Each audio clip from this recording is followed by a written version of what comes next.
말씀 보겠습니다. 하나님 말씀은 누가복음 4장 16절에서 21절입니다.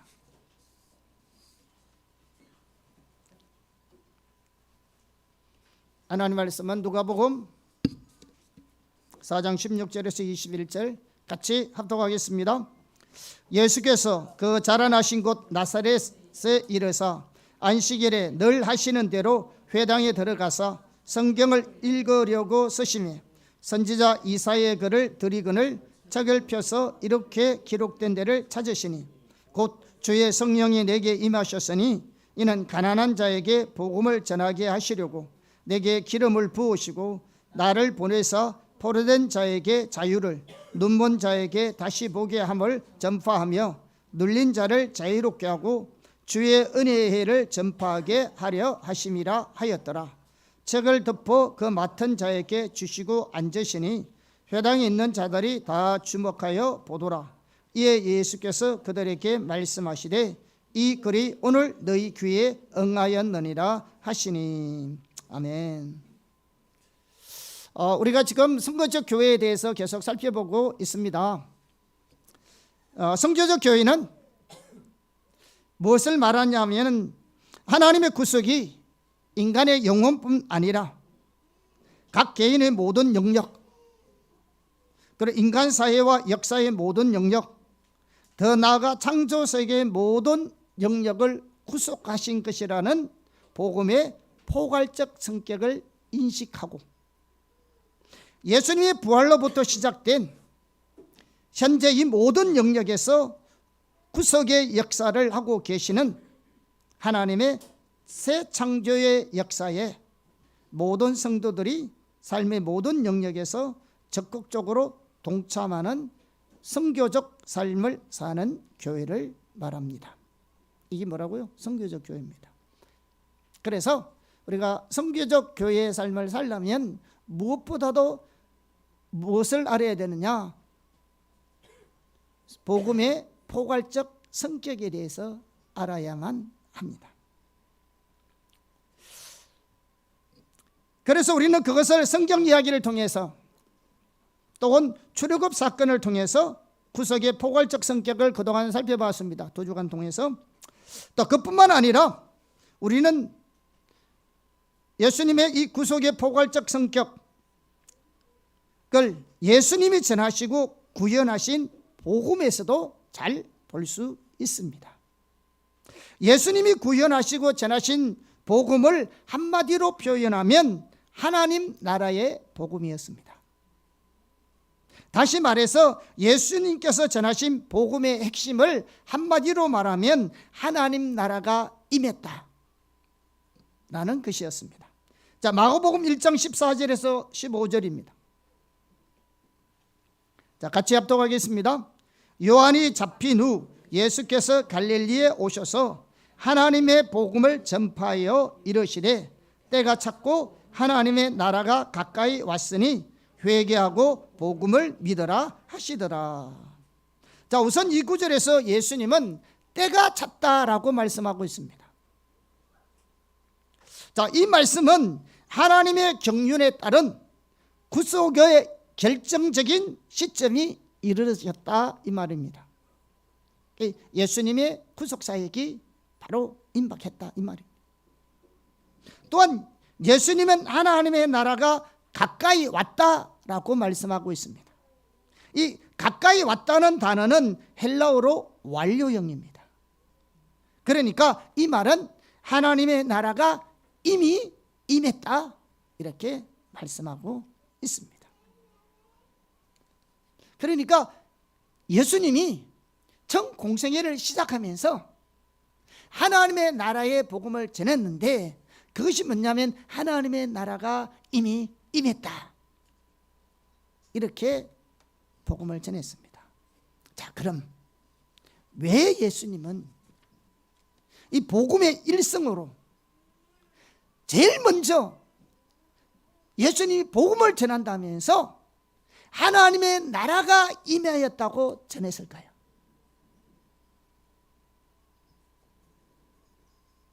그리고 그 당시 유대인들은 이 예수님의 말씀을 어떻게 들었을까요? 우리가 그것을 올바로 이해하려면요, 먼저는 그것을 구약의 성경 예언과 그 당시 유대인들이 기대하고 기다리던 소망과 연관하여 살펴보아야 합니다. 만약 그렇지 않으면 예수님의 모든 선포는 그것을 들은 그 당시의 사람들에게는 아무런 의미가 없었을 겁니다. 무슨 말인지도 모르는데. 근데 예수님께서 죄송합니다.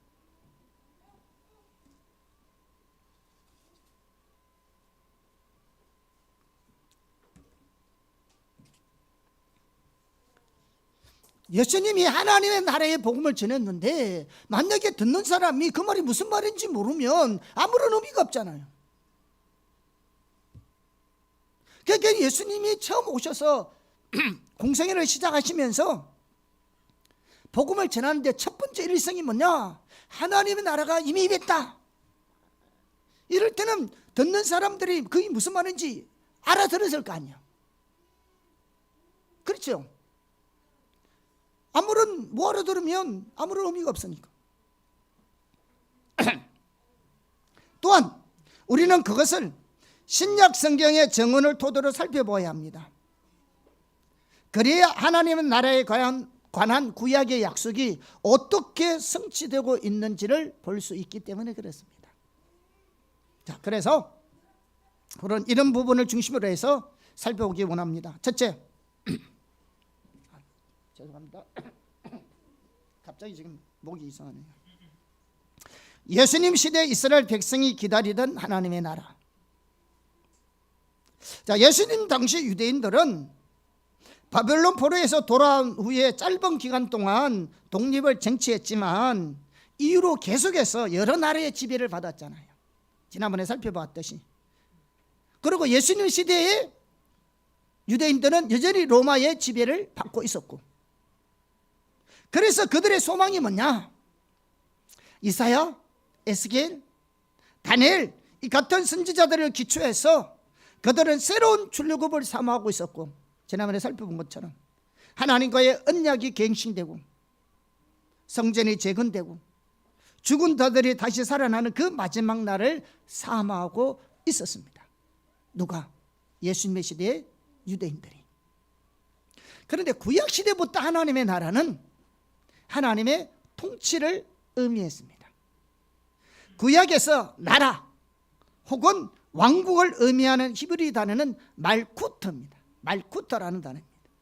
그래서 이 단어가 하나님의 나라를 말할 때는 항상 어떤 의미로 쓰여졌냐면 하나님의 다스림, 그분의 통치 혹은 그분의 통치권을 의미했습니다.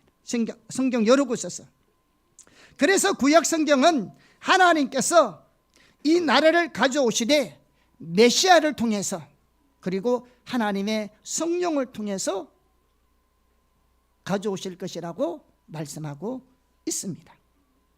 또한 구약의 선지자들에게 뿌리를 두고 있는 랍비적 종말 사상은 역사를 두 세대를 나누는데 이 현재의 악한 세대, 그래, 이 현재의 세대를 악한 세대를 보는 거죠. 그리고 하나님이 오셔서 통치하시고 다스리는 다가오는 세대, 이 두 세대로 나누었습니다.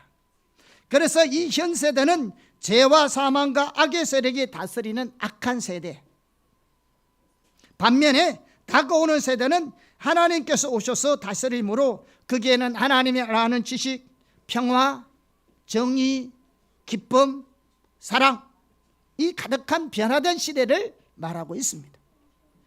그래서 유대인들은 하나님께서 역사 속으로 들어오셔서 다가오는 세대를 가져오시기를 간절히 고대했습니다. 다가오는 세대, 즉 하나님을 알고 평화와 기쁨과 정의와 사랑이 넘치는 세대를 사모하고 있었습니다. 그래서 예수님 시대 유대인들은 그 하나님의 나라를 간절히 열망하고 있었습니다. 그들은 하나님이 다시 진정한 왕이 되는 날이 오기를 고대했고요, 그들에게는 기름 부음을 받은 왕 메시아가 성령의 역사적 개입을 통해서 하나님께서 사랑과 진노와 능력 가운데 일하실 것이고, 온 세상, 다시 말하는 모든 피조물, 모든 나라, 모든 인간의 삶에 대한 하나님의 통치를 회복하실 것을 기대하고 있었습니다. 그들은 그날에는 총체적인 회복이 있을 것을 신뢰했습니다. 이런 상황에서 예수님은 당시 유대인의 언어, 하나님의 나라의 언어로 말씀하신 것입니다.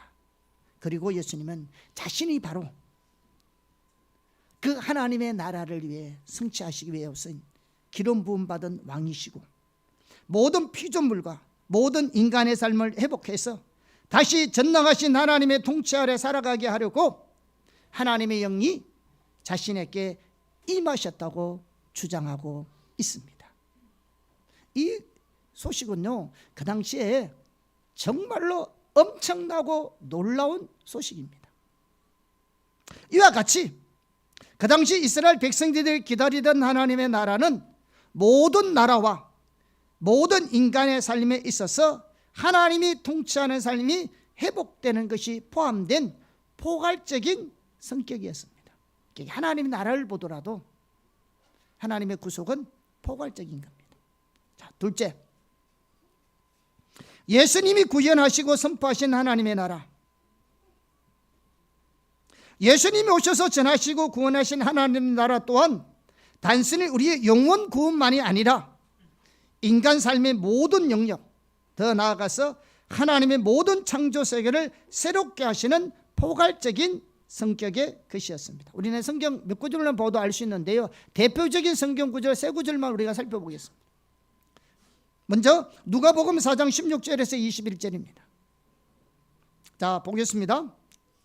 같이 살펴보겠습니다. 시작. 예수께서 그 자라나신 곳 나사렛에 이르사 안식일에 늘 하시는 대로 회당에 들어가서 성경을 읽으려고 쓰시며 선지자 이사야의 글을 들이거늘 책을 펴서 이렇게 기록된 데를 찾으시니 곧 주의 성령이 내게 임하셨으니 이는 가난한 자에게 복음을 전하게 하시려고 내게 기름을 부으시고 나를 보내서 포로된 자에게 자유를, 눈먼 자에게 다시 보게 함을 전파하며 눌린 자를 자유롭게 하고 주의 은혜의 해를 전파하게 하려 하심이라 하였더라.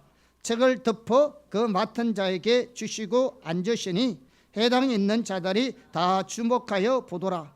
이에 예수께서 그들에게 말씀하시되 이 글이 오늘 너희 귀에 응하였느니라 하시니. 자, 일반적으로 학자들은 이 구절을 나사렛 선언이라고 부릅니다. 우리는 이 구절에서 다양한 각도로 예수님이 전하시고 구현하신 하나님 나라의 포괄적 성격을 잘 볼 수 있습니다. 우선 예수님은 이 구절에서 이사야서 61장 1절에서 2절을 인용하고 있습니다. 그런 다음에 그 예언이 성취되었다고 말씀하고 있습니다. 예수님의 이 말씀은 그 당시 유대인들이 그토록 바라고 갈망하던 구약 성경이 예언하고 있던 하나님의 나라가 드디어 임하였다, 이렇게 선언하고 있습니다. 그러니까 그 당시 유대인들에게는 가슴에 파가 닿았겠죠. 자, 우선 이사야서 61장 1절에서 2절의 예언은 이사야에 나오는 다가오는 하나님의 구속에 대한 예언의 일부입니다. 다가오는 세대, 하나님 아는 지식이 있고 하나님의 사랑과 하나님의 기쁨과 하나님의 경의가 있는 그 시대, 거기에 대한 예언의 일부가 이사야 61장 1절에 2절에 있고요. 또 원래 이사야는요, 하나님께서 모든 나라, 모든 인간의 삶, 심지어 모든 창조 세계에 대한 하나님의 통치를 회복하실 것을 예언하고 있습니다. 그런데 그것을 하나님의 기름 부음 받은 왕 메시아를 통해서 그 일을 하실 것을 예언하고 있습니다. 그리고 그 왕은 성령이 그 위에 임하심으로 하나님의 정의를 온 세상에 이룩하는 데 필요한 지혜를 소유할 것입니다. 그래서 그 메시아의 통치는 악한 자를 심판하시고 억눌린 자를 옹호하시고 모든 인간 세상뿐 아니라 온 창조 세계에 평화와 정의와 완벽한 조화를 가져올 것입니다. 그런데 예수님은 이 구절에서 그 일을 하기로 작정된 사람이 자기였다는 거예요. 그리고 바로 자신이 그 일을 하러 오셨다고 지금 말씀하고 있습니다. 이사야가 예언했던 그 예언을 하기로 되어 있는, 그 일을 하기로 되어 있는 자가 내고 지금 바로 그 일을 하기 위해서 내가 지금 왔다, 이렇게 선포하고 있는 거예요. 예수님의 이 말씀은요, 그 당시 유대인들에게 정말로 놀라운 말씀이었습니다. 그러면서 예수님이 무슨 말씀을 하고 있나? 18절 다시 한번 보겠습니다. 시작. 주의 성령이 내게 임하셨으니 이는 가난한 자에게 복음을 전하게 하시려고 내게 기름을 부으시고 나를 보내사 포로된 자에게 자유를, 눈먼 자에게 다시 보게 함을 전파하며 눌린 자를 자유롭게 하고 라고 말씀하고 있습니다. 자, 우선 우리는 이 구절을 순전히 영적으로만 해석하는 것은 타당하지 않습니다. 누가복음에는 가난한 자에 대한 강조가 많이 나옵니다. 실제로 가난한 자, 예수님은 가난한 자에게 복음을 전하러 오셨다고 말씀하셨습니다. 또한 마태복음 5장 3절에서는 심령이 가난한 자는 복이 있나니 천국이 저희의 것이다 라고 말씀하셨습니다. 이와 대조적으로 누가복음에서는 가난한 자는 복이 있나니 하나님의 나라가 너희 것이요 라고 말씀하고 있습니다. 그러니까 마태복음에서는 심령이 가난한 자라고 말했고 누가복음에서는 가난한 자라고 말했습니다. 실제로 가난한 자. 그러므로 이 말씀은 예수님이 전하시고 구현하신 하나님 나라의 포괄적인 성격을 볼 수 있습니다. 하나님은 실제적으로도 가난한 자, 영적으로도 가난한 자를 위해서 오셨다는 겁니다. 그동안 이 구절을요, 진영에 따라서 한쪽으로만 해석하는 경향이 있어 왔습니다. 보수 진영에서는 이 구절을 순전히 영적으로 해석하는 경향이 있었습니다. 그래서 여기서 가난한 자는 영적으로 가난한 자고, 포로된 자는 죄에 노예된 자를 의미하고, 눈먼 자는 영적으로 눈먼 자들이고, 눌린 자는 죄로 인하여 마귀나 영적 세력에 의해서 눌린 자를 의미한다고 주장해 왔습니다.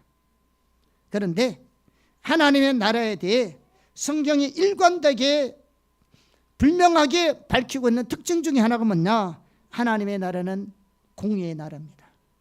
하나님의 나라는 정의의 나라입니다. 또한 누가복음에서는 예수님이 소외층과 빈민에게 엄청난 관심을 쏟았습니다. 그러므로 이 구절은 단순히 영적으로 해석하는 것은 하나님의 나라에 대한 성경의 일관된 주장과는 앞뒤가 맞지 않습니다. 영적으로만 해석한다면. 반면에 진보 진영에서는 예수님의 이 말씀이 순전히 사회 경제적으로 가난하고 압제받는 사람을 가르친다고 해석합니다. 그래서 예수님은 혁명을 통해 부자를 끌어내리고 가난한 자를 높이려고 오셨다고 주장합니다. 그것이 남미의 해박신학이고 우리나라의 민중신학입니다. 그러나 예수님이 경제적 빈곤에서 빈민을 해방시키기 위해 정치적 혁명가로 오셨더라면 예수님이 군사운동을 일으키고 정치운동을 하셔야 되는데, 예수님이 오셔서 보면 그런 일은 전혀 하지 아니하시고 말씀을 전파하는 시간에 모든 생애를 들은 것을 볼 때 이러한 설명은 맞지 않습니다. 그러므로 우리가 예수님의 이 말씀을 구약의 배경을 토대로 이해할 뿐만 아니라 동시에 그 구약의 약속이 어떻게 성취되었는지를 보여주는 신약 성경 전체의 정언을 토대로 이해할 때 올바르게 이해할 수 있습니다. 그러므로 이 구절은 그 둘 중에 하나를 의미하는 것이 아니고 그 둘 다를 의미하는 것으로 이해해야 합니다. 다시 말하면 여기서 가난한 자는 우선 심령이 가난한 자입니다. 그러니까 영적으로 가난하다는 거죠. 예수님은 그런 자를 구원하러 오셨습니다.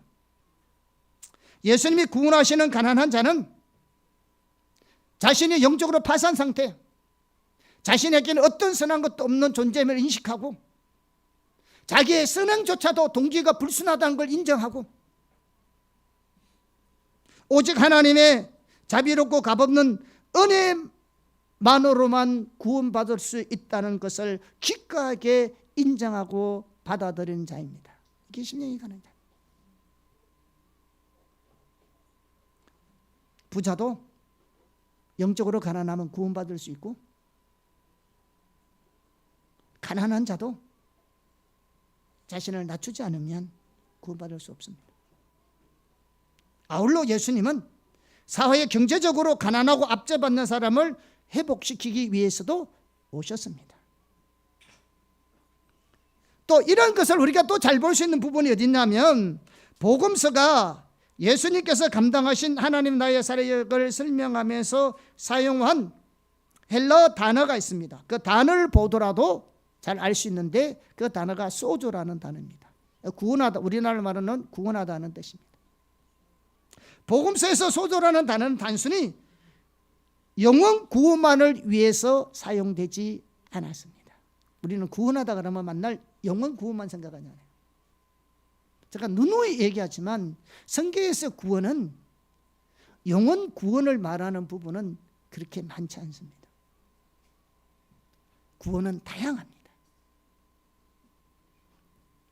복음서에서 이 소조라는 단어와 아울러서 그 강조형인 디아소조는 전인적인 치유를 모사하기 위해서 복음서에 16번이나 사용되었습니다.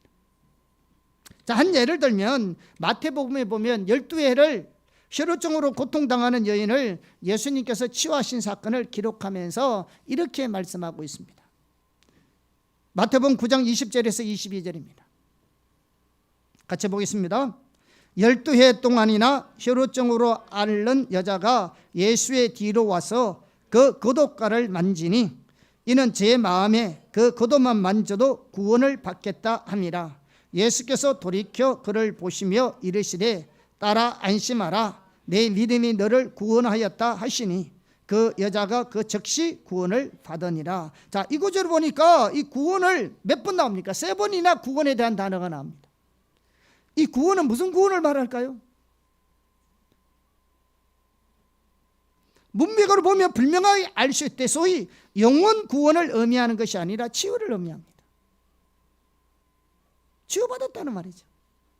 그래서 서필러 박사는 누가복음에 나오는 이 소조, 구원이라는 단어를 조사한 뒤에 구원에는 6가지 차원이 있다는 결론을 내렸습니다. 다시 말하면 영적인, 육체적, 사회적, 경제적, 정치적, 심리적 차원이 있다는 겁니다. 구원만 하나만 보더라도 예수님의 구속이 얼마나 포괄적인가를 우리가 알 수가 있습니다. 자, 두 번째 성경 구절 누가복음 7장 20절에서 23절, 그중에 22절까지만 우리가 한번 보겠습니다. 시작. 그들이 예수께 나와 이르되 침례 요한이 우리를 보내어 당신께 여쭈어보라고 하기를 오실 그이가 당신이오니까 우리가 다른 일을 기다리려오니까 하더이다 하니 마침 그때 예수께서 질병과 고통과 및 악기 들린 자를 많이 고치시며 또 많은 맹인을 보게 하신지라. 예수께서 대답하여 이르시되 너희가 가서 보고 들은 것을 요한에게 알리되 맹인이 보며 못 걷는 사람이 걸으며 나병 환자가 깨끗함을 받으며 귀먹은 사람이 들으며 죽은 자가 살아나며 가난한 자에게 복음이 전파된다 하라. 자, 이 구절은 우선 침례 요한이 감옥에 갇혀 있어요. 그래서 예수님께서 행하신 일을 듣고 자기 제자들을 보내서 예수님이 오기로 되어 있는 메시아가 예수님 맞습니까? 이렇게 물어보는 겁니다. 그때 예수님이 무슨 일을 하고 있었나 그러면 마침 예수님이 그 메시아적인 사역을 지금 감당하고 있죠. 병자를 고치고 귀신을 쫓아내고. 자, 우선 이 구절에서 예수님께서 그 당시 아까 누가복음 4장에 살펴보았던 그 일을 행하고 계셨습니다. 예수님은 이 일들이 예수님을 통해 임한 하나님의 나라, 즉 메시아 왕국의 징표인 것을 분명하게 말씀하고 계십니다. 자, 우리가 이 구절을 보아도 예수님이 전하시고 구현하신 하나님 나라의 복음이 포괄적 성격을 가지고 있음을 알 수 있습니다. 자, 이 구절과 병영 구절이 마태복음 11장 5절에 나오는데요, 마태복음 11장 5절에 대해서 페트라 주석은 이렇게 말합니다. 제가 한번 읽어보겠습니다. 참고하시기 바랍니다. 자, 예수께서 요한의 제자들에게 대답하면서 열거하시는 이 6개의 표적, 6개의 표적, 질병, 고통, 악기 들린 자를 고치고, 맹인을 보게 하고, 못 걷는 자 걷게 하고, 나병 환자 깨끗하게 하고, 기먹는 자, 죽은 자 살리고, 6개. 6개 표적들은 이사야가 메시아의 출현을 예언하면서 제시한 내용이다. 실로 메시아의 통치가 실현될 새 세계에는 모든 질병과 환난과 곤비함과 애통, 그리고 애통하는 것이나 심지어 죽음까지도 없어지리라는 것이 그 당시 팽배했던 보편적인 확신이었다. 따라서 예수께서 이런 기대와 구약적 사고를 지닌 자들에게 구약에 근거하여 당신의 메시아직을 적절히 선포하셨다. 예수님이 지금 이 일을 하고 계시는 것이 구약 시대 때부터 말씀하고 있는 그 일을 내가 지금 하고 있다는 거예요. 그런데 그 일을 뭐냐? 단순한 영혼 구원만 하는 게 아니고요, 포괄적 성격을 가지고 있다는 겁니다. 지금 우리가 뭘 살펴보고 있습니까? 지금 우리의 복음이, 하나님 우리를 구속하신 구속의 복음이 포괄적 성격을 가지고 있다는 것을 지금 살펴보고 있습니다. 단순히 우리가 영혼만 위해서 하신 것이 아니라 육신적인 모든 영역, 삶의 모든 영역, 공적인 모든 영역, 심지어 창조세계에 이르기까지 하나님의 구속의 역사를 이루셨다는 겁니다. 왜 이걸 살펴보고 있어요? 우리가 해야 될 선교적 사명도 이 모든 영역에 하나님의 선교적 사역을 감당해야 된다는 말입니다. 그걸 위해서 지금 우리가 이걸 살펴보고 있는 거예요. 우리가 선교해야 될 선교의 영역이 단순한 한 영혼을 구원하기 위함이 아니라 내 개인의 삶의 영역뿐만 아니라 공적인 모든 영역, 사회, 정치, 경제, 문화 등등 우리 모든 공적인 영역, 창조 세계에 이르기까지 하나님의 구속 사역을 위해서 우리가 그 일에 동참해야 된다는 겁니다. 그래서 지금 이 부분을 살펴보고 있는 겁니다. 지금 우리가 어느 지점에 있는가를 이해하셔야 됩니다. 자, 이렇게 볼 때 누가복음 7장 20절에서 23절 또한 예수님 안에서 권능으로 역사하시는 하나님의 구원이 하나님의 선하시고 자비로운 통치에 반대하는 모든 것을 향하고 있다는 것을 보여주고 있습니다. 다시 말하면 무슨 말이냐면 인간의 타락으로 임한 모든 죄악의 결과들, 고통, 질병, 죽음, 귀신 들림, 개인적인 죄와 부도덕, 하나님을 안 덮고 말하는 사람들의 사랑 없는 자기의, 특별한 계층의 특권 유지, 인간관계 단절, 이런 것으로부터 전반적으로 회복시키고 계신 것을 볼 수 있습니다. 모든 영역에서. 왜냐하면 인간의 고통이 다양한 형태를 취한다면 예수님께서 성령에 나타난 하나님의 권능과 하나님의 사역도 이와 같을 것이기 때문입니다. 인간이 당하는 고통이 다양한데 하나님의 구속의 역사도 다양해야죠. 어느 한쪽만 관심을 가지겠어요? 아니잖아요. 그러니까 하나님의 구속은 포괄적인 것밖에 없다. 우리가 관심 가지고 우리가 선교해야 될 것도 이 포괄적인 겁니다. 여기서 덧붙여서 콜린 건턴 박사는 이른바 자연 기적들, 예를 들면 폭풍을 잠잠게 하신 것은 하나님께서 악에 종속되었던 창조세계에 대한 하나님의 통치를 공격적으로 재건하는 것이라고 언급했습니다. 이와 같이 예수님을 통해 이 땅에 임한 하나님의 나라는 인간 삶의 모든 차원, 더 나아가 하나님의 모든 창조세계를 치유하고 회복하시는 하나님의 권능입니다. 아멘. 자, 예수님을 통해 임한 하나님 나라, 그리고 하나님 나라 성격에 관련해서 매우 중요한 또 다른 성경 구절이 뭐냐? 마태복음 12장 28절입니다. 마태복음 12장 28절을 보겠습니다. 시작. 그러나 내가 하나님의 성령을 힘입어 귀신을 쫓아내는 것이면 하나님의 나라가 이미 너희에게 임하였느니라. 자, 우선 이 말씀은요, 문맥을 통해서 살펴볼 필요가 있습니다. 이 구절은 하나님과의 진정한 사랑의 관계와 이웃에 대한 긍휼 없이 외부적인 종교적 규칙과 규례에만 매달려 있는 바리새인과 예수님 사이에 마찰이 일어났을 때 말씀하신 사건을 다루고 있습니다. 반면에 예수님은 당연히 하나님께 대한 순종으로 그리고 이웃에 대한 긍휼을 가지고 다양한 사람들의 병을 치유하고 계셨습니다. 자, 마태는 예수님의 그러한 사역을 통해 이사야 선지자가 예언한 말씀이 성취되었다고 말씀하고 있습니다. 자, 마태복음 12장 17절에서 21절입니다. 같이 보겠습니다. 시작. 이는 선지자 이사야를 통하여 말씀하신 바, 보라, 내가 택한 종 곧 내 마음에 기뻐하는 바 내가 사랑하는 자로다. 내가 내 영을 그에게 줄 터이니 그가 심판을 이방에 알게 하리라. 그는 다투지도 아니하며 둘레지도 아니하며 아무도 길에서 그 소리를 듣지 못하리라. 상한 갈대를 꺾지 아니하며 꺼져가는 심지를 끄지 아니하기를 심판하여 이길 때까지 하리니 또한 이방인들이 그의 이름을 바라리라 함을 이르러 하심이라. 자, 이 이사야 예언도요, 성령이 그 위에 임하실 메시아에 간 예언, 그리고 그 메시아가 하실 일에 대한 예언입니다. 그것은 이사야에 나오는 다가오는 하나님의 구속에 대한 전반적인 예언을 말하고 있습니다. 예수님은 다양한 치유를 통해서 그 예언을 지금 성취하고 계십니다. 그러는 가운데 예수님께서 귀신 들려 눈 멀고 말 못하는 사람에게서 귀신을 쫓아내므로써 그 사람을 치유해 주었습니다.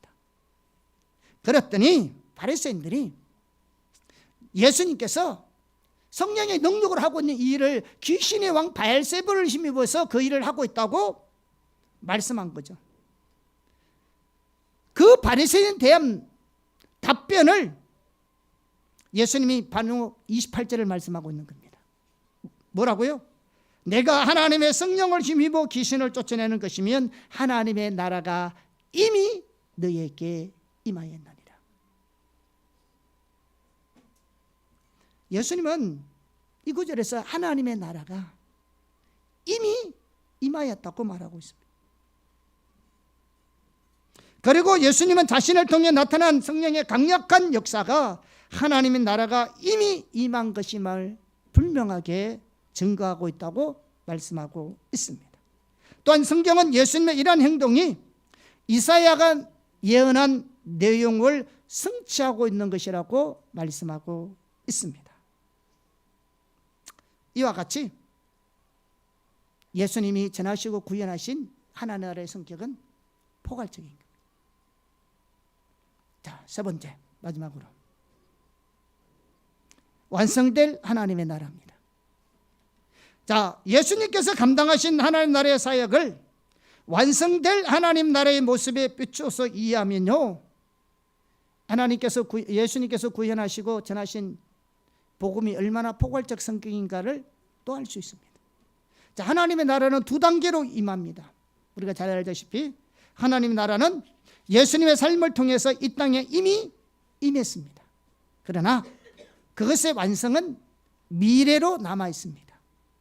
예수님께서 다시 재림하실 때 하나님의 나라를 완성할 것입니다. 그런데 예수님을 통해 이미 임한 하나님의 나라는 앞으로 완성될 바로 그 하나님의 나라입니다. 그렇기 때문에 두 개의 하나님의 나라가 있는 것이 아닙니다. 오직 하나의 하나님의 나라만 존재합니다. 같은 거예요. 그러나 이미 와가 있고 앞으로 와야 될 것인데 이게 다른 종류가 아니고 같은 종류인 겁니다. 따라서 예수님께서 선포하시고 구현하신 하나님의 나라는 미래에 완성될 하나님 나라의 성격을 그대로 반영하고 있습니다. 그러니까 앞으로 이루어질 하나님의 나라가 어떤 나라인지를 지금 이미 예수님을 통해서 이루어진 그 하나님의 나라를 통해서 맛본다는 말입니다.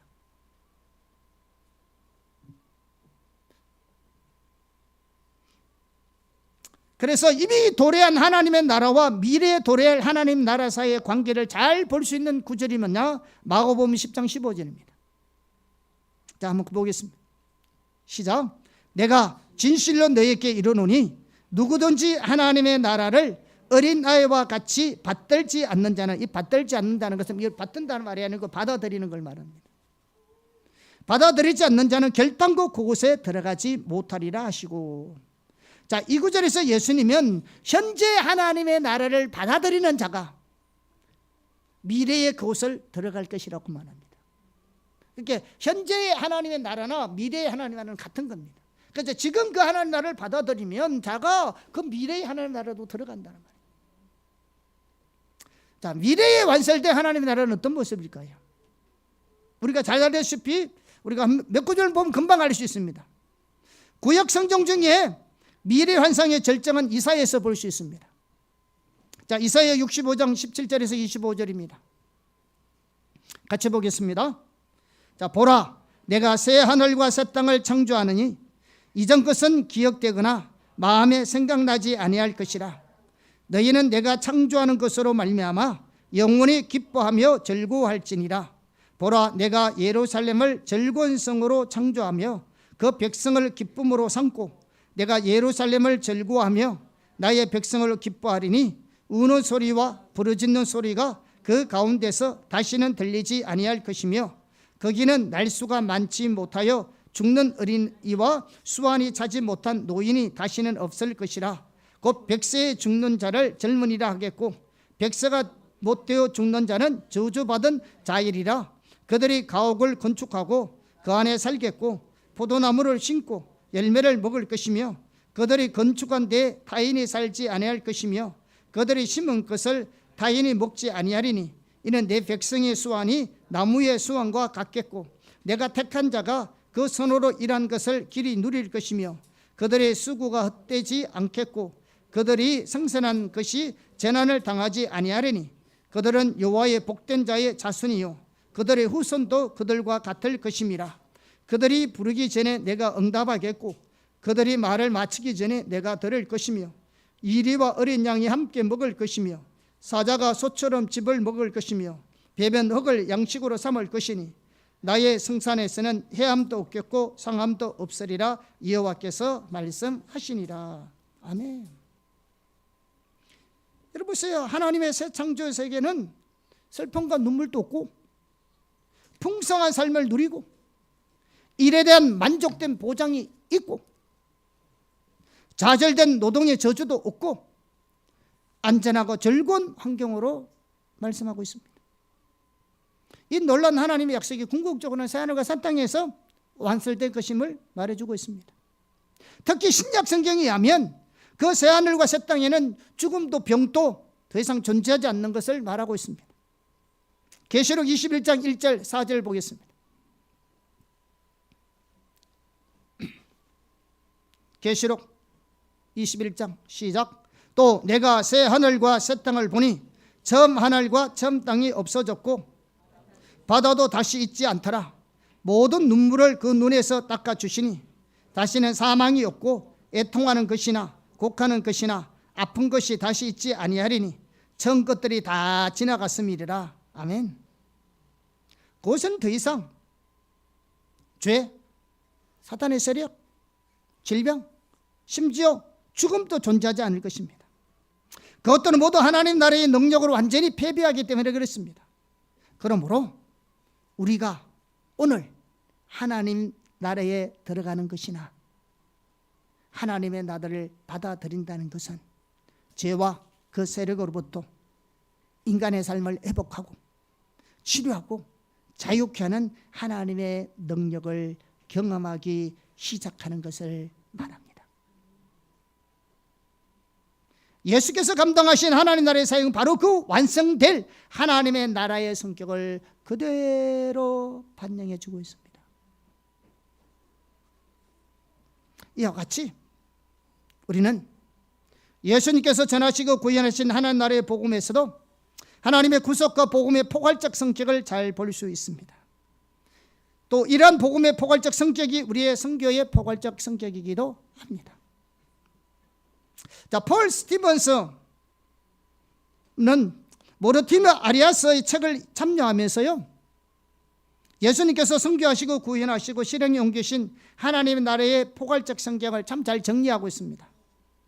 그에 의하면 예수님의 전하신 하나님 나라는 개인적, 사회적, 내면적, 구조적, 청지기적, 창조 세계적, 그리고 인과 상호 간의 차원을 총망라하는 것이라고 말하고 있습니다. 자, 폴 스티븐스가 정리한 내용들을 제가 몇 가지 살펴보고 마무리하겠습니다. 자, 폴 스티븐스는 이렇게 말합니다. 첫째, 그 나라는 죄사함을 가져온다. 둘째, 그 나라는 치유와 온전한 삶의 회복을 가져온다.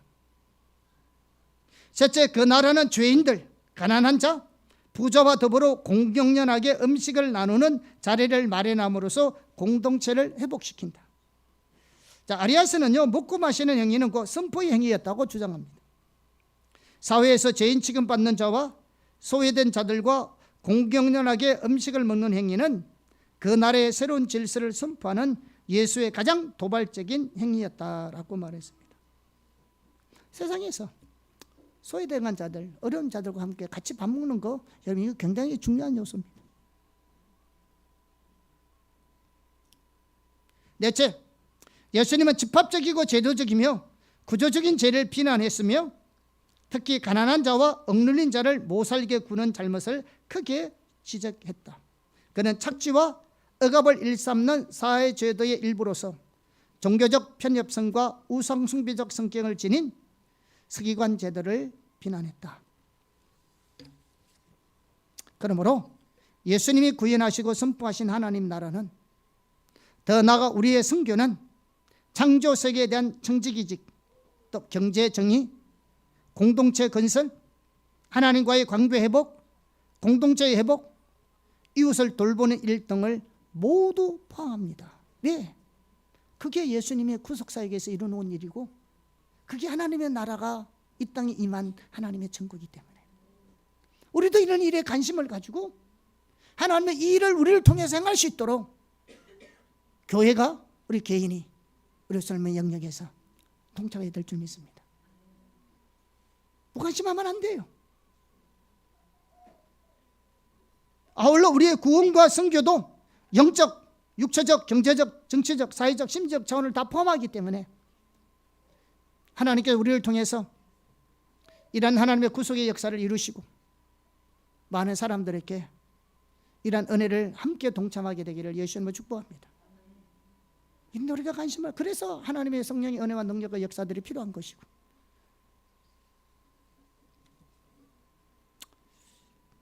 오늘 제가 성찬절이 있어서 빠르게 끝났습니다. 할렐루야. 그래서 하나님께서, 예수님께서 구현하시고 전하신 복음의 포괄적 성격만 보더라도 복음이 얼마나 포괄적 성격을 가지고 있느냐를 우리가 깨달으시고 우리의 삶의 영역들이 이 모든 영역에서 하나님 우리를 통해서 우리 가운데 하나님의 나라의 일을 감당하기를 예수님으로 축복합니다. 또 우리가 그 일에 적극적으로 동참하는 우리 교회와 저와 여러분이 되기를 예수님으로 축복합니다. 아멘. 찬양하겠습니다.